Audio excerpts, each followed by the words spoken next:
안녕하세요. 4장 강의를 시작을 해보도록 하겠습니다.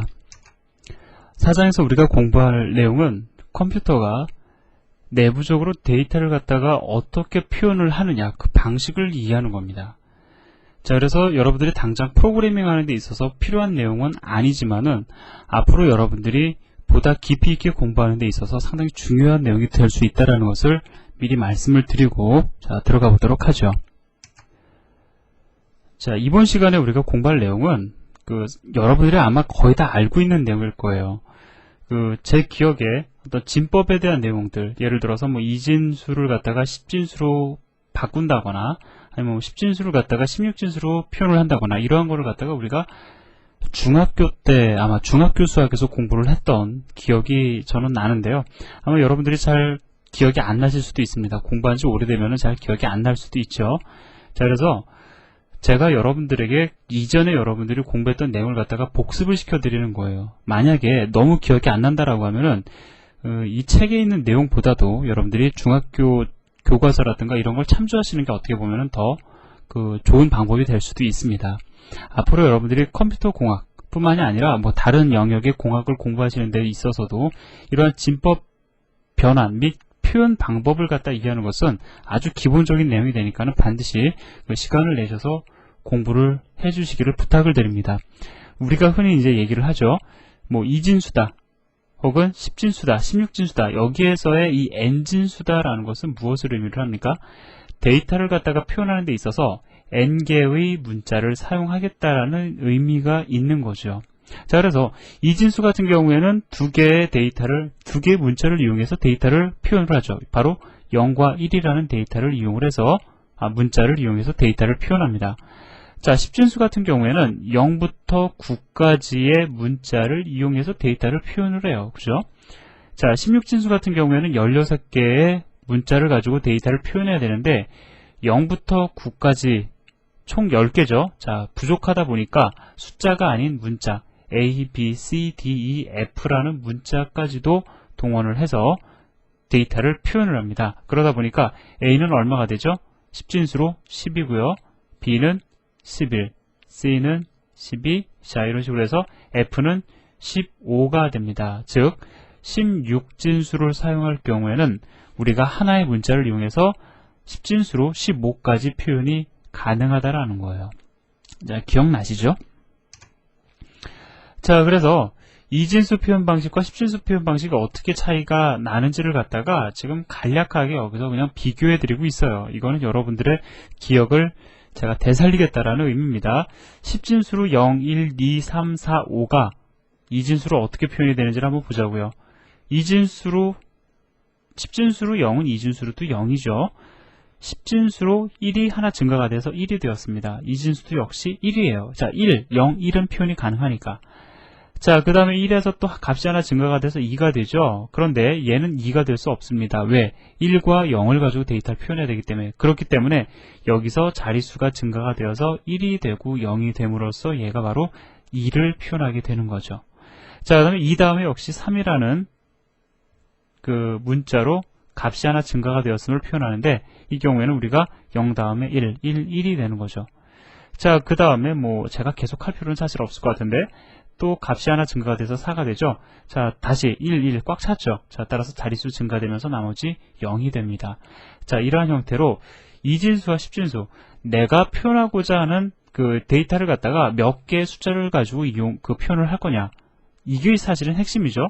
숫자가 부족하면 당연히 자릿수는 그 이전의 증가가 발생할 수밖에 없는 거고요. 이것만 이해를 하면 사실 진법 변환이라는 것도 어려운 내용은 아니죠.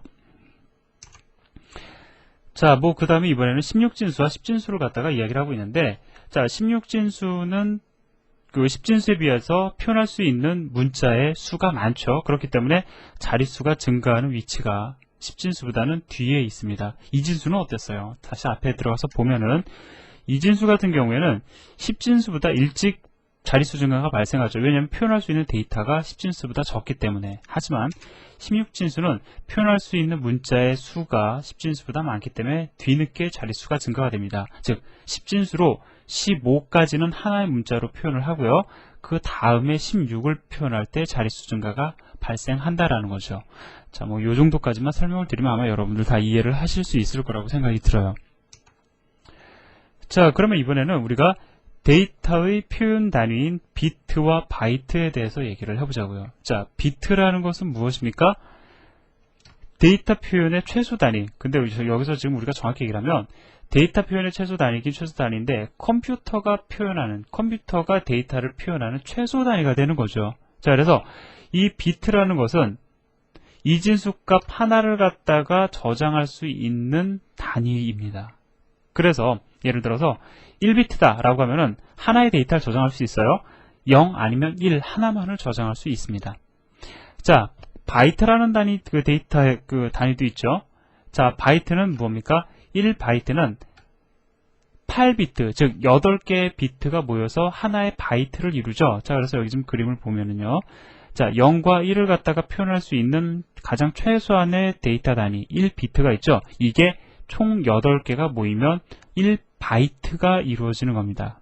자, 따라서 1바이트는 총 8개의 데이터, 0 혹은 1이라는 8개의 데이터를 갖다 표현할 수 있을 거고요. 그럼 2바이트는 어떻게 됩니까? 총 16개의 0 혹은 1을 갖다가 저장할 수 있는 그 크기가 되겠죠. 자, 그래서 비트와 바이트에 대한 것도 제가 좀 간단하게 설명을 드렸어요. 자, 그러면은 그 연습 문제를 좀 같이 풀어보도록 하겠습니다. 제가 강의를 통해서 가급적이면 연습 문제까지 제가 해설을 해드리진 않으려고 해요. 왜냐면 여러분들 충분히 그 내용 공부해 보시면 아시겠지만 여러분들 노력으로 얼마든지 문제 해결 가능하고요. 다음에 제가 책에서 답을 다 실었기 때문에 연습 문제는 제가 가급적이면 풀어드리지 않으려고 하는데 요건 한번 제가 그냥 짚고 넘어가 보도록 하겠습니다.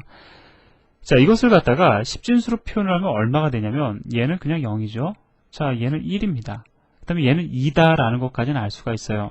그 다음에 얘는 얼마냐? 이거 다 막 계산해보면 알 수 있겠지만 얼마가 되냐면 4가 됩니다. 또 계산해보시면 아시겠지만 얘는 얼마가 되냐면 8이 돼요.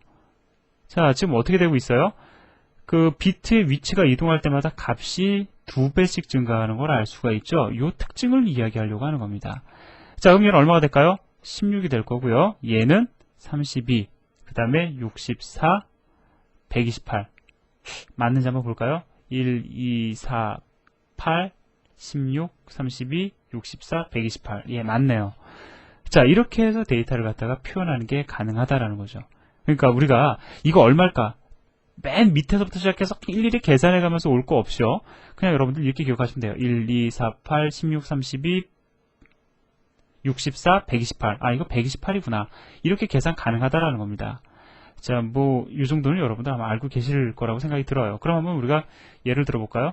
아주 쉬운 예제. 0, 0, 0, 1, 0, 0, 0, 1. 이게 얼마일까? 십진수로 표현하면 한번 계산해 보자고요. 1, 2, 4, 8, 16. 16이죠? 그럼 더하면 얼마가 됩니까? 17이 된다고요. 그죠? 0부터 시작해서 하나씩 값 증가해 보면서 이게 얼마인지 계산해 보지 않아도 된다는 겁니다. 하나 더 풀어볼까요? 그러면 0, 0, 0. 제가 0으로 시작하는 이유가 숫자가 길어지면 우리가 계산하기가 어렵죠. 10, 10, 1은 얼마인지를 갖다가 한번 우리가 계산해 보자고요. 자, 1, 2, 4, 8, 16. 그러면 더하면은 얼마가 됩니까? 십진수로 얘는 21이 되는 거죠. 자, 그래서 이 진수를 여러분들이 빨리 읽을 수 있어야 되거든요. 어느 정도까지는 뭐 아주 빠를 필요는 없지만 대략 이렇게 계산해서 이게 얼마이다, 십진수로는 얼마이다 라는 정도는 여러분들이 읽으실 수 아시면 앞으로 공부하시는데 많이 도움이 되실 겁니다. 요거 기억하세요. 2의 배수로 증가하면서 비트별 데이터가 값이 얼마로 나타나냐면은 2의 배수로 값이 증가가 된다라는 거 기억해 주시기를 부탁을 드립니다. 자, 그 다음에 우리가 지금까지 프로그램 코드를 구현하는 데 있어서 우리는 데이터를 표현하는 데 있어서 십진수를 써왔어요. 대표적인 예가 이거죠. 자, 이거는 무엇을 의미합니까? a라는 변수를 선언하는 데 있어서 10이라는 값으로 내가 얘를 초기화하겠다라는 거죠. 즉 a라는 메모리 공간 안에는 10이라는 값이 들어갈 겁니다. 그런데 10이라는 것은 사실 십진수잖아요. 그죠? 우리는 일반적으로 이렇게 십진수로 데이터를 표현해 왔다고요. 컴퓨터는 내부적으로 a라는 값을 어떻게 조정을 할까요? 10은 이진수로 어떻게 됩니까? 자, 4하고 8이죠. 2, 4, 8, 4하고 8이 아니라 2하고 8이죠. 0, 0, 0. 뭐 아무튼 기본적으로 중요한 건 이진수로 10은 10, 10이라는 겁니다. 자, 그래서 이러한 형태로 컴퓨터는 저장을 할 거라고요. 그죠? 그래서 우리가 10진수로 썼다고 해서 컴퓨터가 그 데이터를 갖다 10진수로 저장하는 것이 아니라 컴퓨터는 내부적으로 무조건 이진수로 데이터를 저장을 한다는 거예요. 그러면 사람에 따라서는 물론 이런 사람이 극히 드뭅니다. 뭐 8진수로 데이터를 표현하기를 원하고자 하는 사람들도 있을 거라고요. 그죠? 그러면 이러한 경우에는 우리가 8진수로도 표현이 가능합니다. 자, 이렇게 0으로 시작을 할 경우에는 이것은 무엇을 의미하냐면 내가 지금 얘는 8진수로 데이터를 표현하고 있다라는 의미가 돼요. 즉 0, 1, 2 그럼 맨 앞에 숫자를 딱 읽어보니까 0으로 시작을 해요. 아, 그럼 이건 8진수 표현법이구나. 그럼 8진수로 10이라는 값을 어디에다 저장을 해라? C라는 변수에다 저장을 하라라는 의미가 된다라는 거예요. 자, 어렵지 않죠?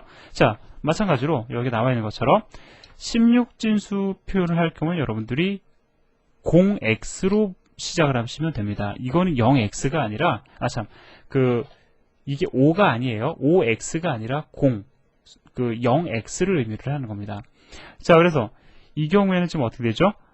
0x로 시작을 했으니까 이것은 내가 16진수 표현 방식으로 내가 데이터를 표현하기 원한다라는 거죠.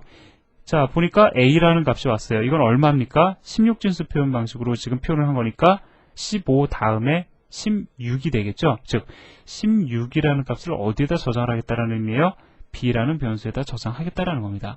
뭐 어려운 내용 아닌데 예제를 통해서 다시 한번 보도록 하죠. 자, 이 예제를 보시면은 제가 미리 컴파일까지 끝내놨는데요. 지금 a라는 변수를 갖다가 초기화하는 데 있어서 5xa7이라는 값으로 초기화시켜주고 있습니다. 즉 16진수로 a7이라는 값으로 그 a를 초기화시켜주고 있죠. 그 다음에 여기도 5x로 시작을 하고 있죠. 16진수로 43이라는 값을 가지고 변수 b를 초기화시켜주고 있는 거예요. 그러면 여러분들 아마 좀 궁금해하실 수도 있을 겁니다. 과연 16진수로 43이라는 값은 10진수로 얼마일 것이냐, 이거 일일이 계산할 수도 있지만 우리 계산하지 않고도 우리가 프로그램 내에서 간단하게 확인하는 방법이 있어요. 자, 그거 좀 이따 얘기해 보고요. 자, 그 다음에 3, 2 근데 0으로 시작을 하고 있죠. 따라서 이것은 8진수로 3, 2를 표현한 것이니까 그에 따른 데이터를 갖다가 C에 초기화 시켜주겠죠. 역시 8진수로 24가 D에 초기화가 될 겁니다. 그러면 우리의 관심사는 어디에다 맞춰보냐면 과연 얘네들이 10진수로 얼마냐, 어떻게 보면 될까요? 그렇죠. 아주 간단합니다. 어떻게 보면 되냐면, 자, 얘네들은 이미 저장될 때 어떻게 저장이 돼요? 2진수로 저장이 되었죠. 우리는 이걸 갖다가 10진수로 출력해보면 돼요. 10진수로 출력하는, 10진수 정수형으로 출력할 때 사용하는 서식 문자 뭐가 있습니까? 자, %d. 제가 이걸 그냥 저는 %d라고 읽습니다. 자, %d를 이용을 하면 출력이 가능하다고요. 이거 뭡니까? a라는 데이터를 10진수로 출력을 해라. b를 10진수로 출력을 해라. c와 d를 각각 10진수 정수형으로 출력을 해라라는 의미죠. 자, 그럼 얼마인지 한번 확인해 보도록 하겠습니다.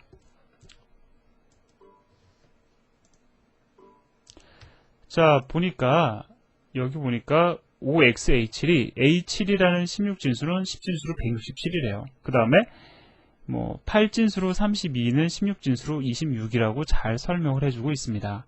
자, 어렵지 않은 내용이죠. 자, 뿐만 아니라 여기 보면 A와 B의 그 값을 갖다가 10진수로 또 출력을 해주고 있고요. C와 D의 더한 결과, 그 다음에 B와 C를 곱한 결과를 갖다가 역시 그 10진수로 출력을 해주고 있습니다. 이거는 큰 의미를 지니진 않아요. 다만, 제가 요 예제를 갖다가 넣어드린 이유는 뭐냐면, 여러분들이 혹시 이렇게 생각을 하실까봐 이 예제를 넣어드린 건데, 뭐냐면, 자, B는 지금 16진수로 표현이 되어 있다고요. 그죠? C는 어떻게 표현되어 있습니까? 8진수로 표현이 되어 있다고요. 그러면 16진수로 표현된 변수와 8진수로 표현된 변수가 곱하기가 가능할까? 이런 생각을 하실 수도 있다는 겁니다. 근데 가능하죠. 왜 그래요? 이거 중요하지 않다라는 거예요. 일단 데이터가 초기화되고 나면 컴퓨터는 내부적으로 어떻게 저장을 한다고요? 이진수로 저장을 한다고요. 곱셈을 할 때도 이진수로 곱셈을 합니다. 그렇기 때문에 전혀 문제되지 않는다라는 것을 말씀드리기 위해서 이러한 코드도 제가 추가적으로 삽입을 했습니다. 어렵지 않죠? 예, 아직까지는 어려운 내용이 별로 없어요. 자, 그래서 여기까지 제가 설명을 드렸고요. 그 다음에 이제 4-2 정수와 실수의 표현 방식, 사실은 그 4장에 있어서의 가장 핵심이 되는 내용인데요. 자, 이것은 다음 시간에 이어서 하도록 하겠습니다. 수고하셨습니다.